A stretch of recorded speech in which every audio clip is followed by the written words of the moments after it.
بسم اللہ الرحمن الرحیم۔ میرے پیارے پیغمبر حضرت محمد صلی اللہ علیہ وآلہ وسلم کا ارشاد مبارک ہے کہ روزے دار کی مزدوری کب ملتی ہے؟ حضرت ابو ہریرہ رضی اللہ تعالیٰ عنہ فرماتے ہیں کہ رسول اللہ صلی اللہ علیہ وآلہ وسلم نے ارشاد فرمایا، یعنی میری امت کا روزہ دار افراد کی رمضان کی آخری رات میں بخشش ہو جاتی ہے۔ عرض کیا، یا رسول اللہ صلی اللہ علیہ وآلہ وسلم، وہ کون سی رات ہے؟ تو انہوں نے فرمایا، لیلۃ القدر کی رات ہے جس میں بخشش کی جاتی ہے۔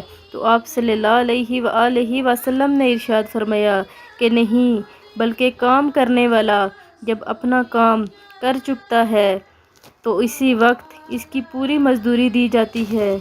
اس کا مطلب کہ جب ہمارا روزہ شام کو کمپلیٹ ہوتا ہے تو اسی وقت اس کا ثواب بھی دے دیا جاتا ہے جس کو مزدوری سے مراد دی گئی ہے۔ بے شک اللہ تعالیٰ فرماتے ہیں کہ روزہ صرف میرے لیے ہے اور اس کا اجر بھی میں اپنے مطابق دوں گا۔